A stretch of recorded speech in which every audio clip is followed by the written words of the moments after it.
the most prolific criminal history. Prolific. Because in your, including juvenile court history. What do you mean? How many? Yeah, how many cases? First of all, there are 50 filed cases. There were 50. In the pursuit of truth, we analyze the law. This is Justice Clash 24. A defendant said everyone was against him. Then the judge read the violation report out loud, and the courtroom mood changed instantly. This motion to revoke probation is what we're going to, which is what we're going to deal with first. And then whatever happens on this is what happens on this. But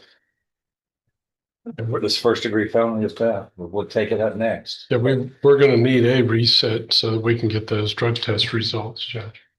Where are they? Yeah. In the great scheme of things, do we know? It's being tested. It's in the process. Okay. What does that mean, do you think? I don't know. Weeks, not months? Probably weeks. I would give it weeks. Because it's got to be reviewed. Yeah. Even if they test it, they've still got a review process. They got to verify the results.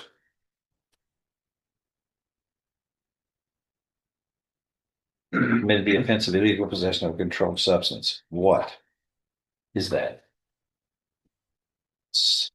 It's not listed. It is an abstract substance. It It's going under pseudonym. Yeah. What is it? White rock crack cocaine.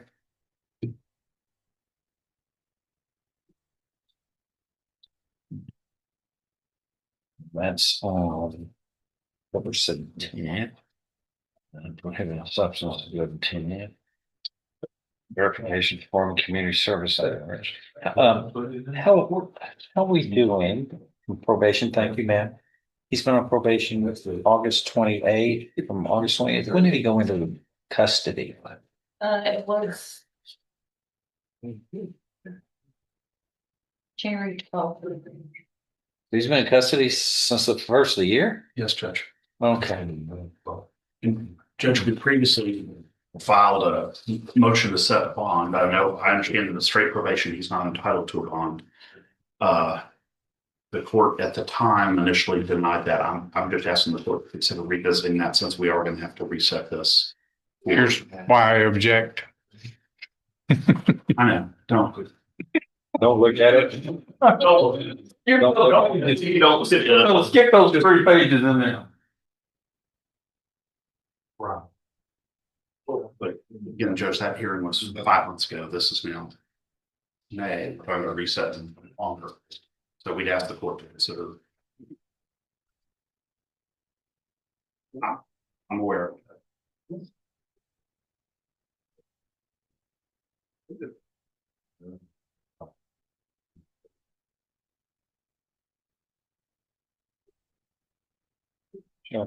The first, the juvenile court history really doesn't matter to me unless But it continues. he's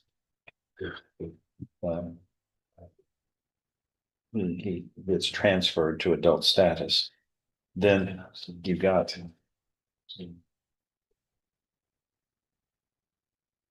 And I don't know how Mr. Burbank talked me into probation on the first place, but he did.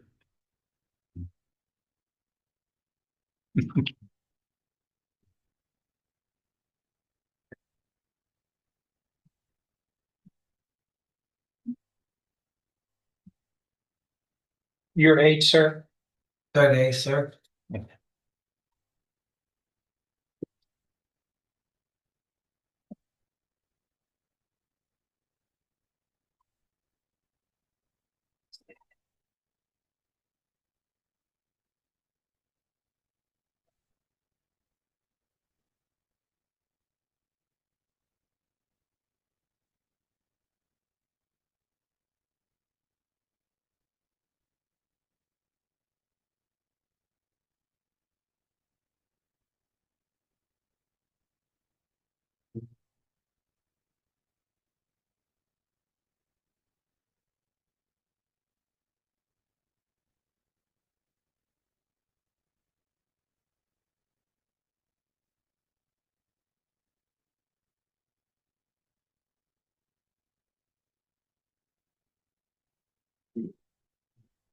I'm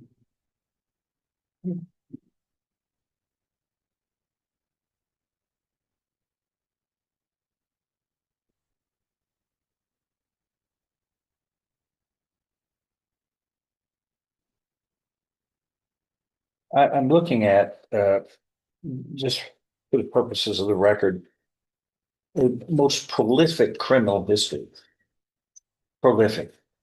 Because in your, including juvenile court history, adult misdemeanor court history, and adult felony court history. How many cases were involved here in that? Do you know? Sorry, Judge. I've been instructing him to answer any questions, but But what do you mean? Yeah, how many? Yeah, how many cases? First of all, there are 50 filed cases. There were 50, and out of that number, many dispositions. Not the least of which are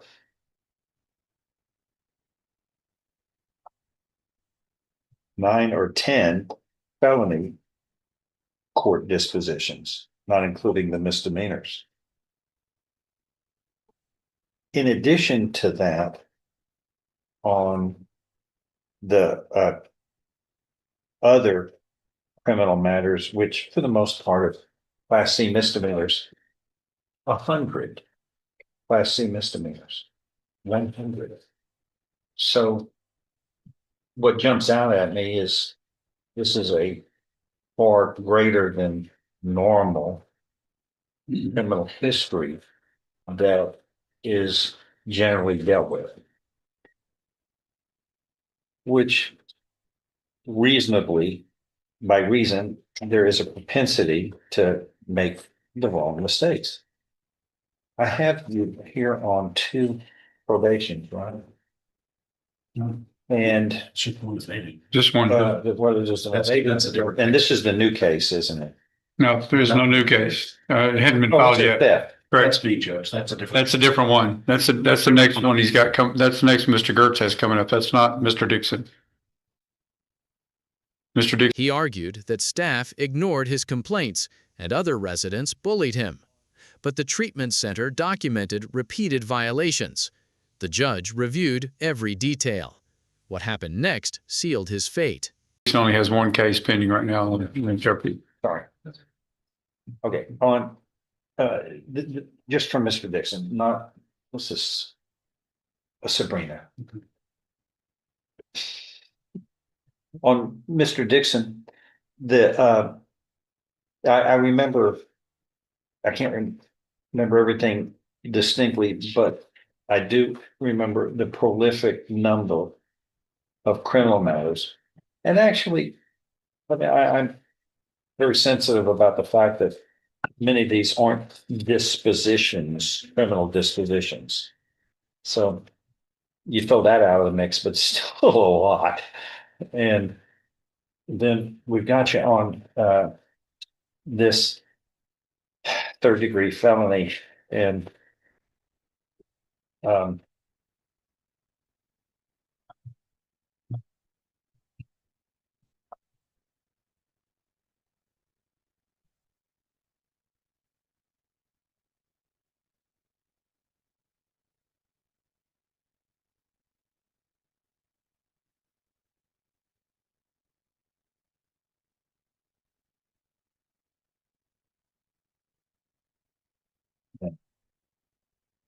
and it's how you deal with your problems that is the real test. Everybody makes mistakes. Some people make more than the normal number, but everybody makes mistakes. It's how you deal with it. And in here, in this case, this crime that you were placed on probation for, you didn't deal with it well. And then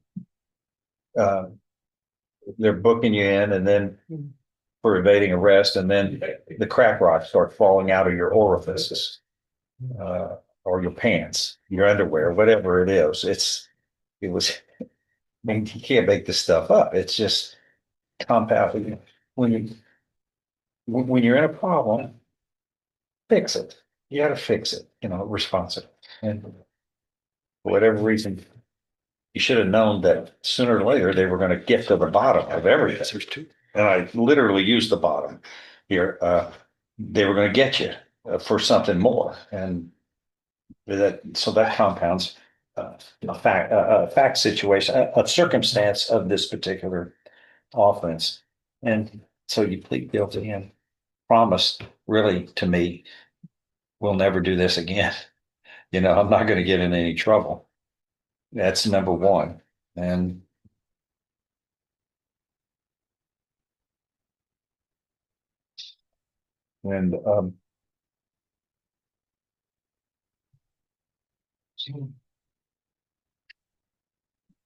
so it's alleged that less than 2 months later, you're committing an offense. Right? That's what it says, which disappoints me. But it's got to disappoint you because you're the one that's going to pay for this.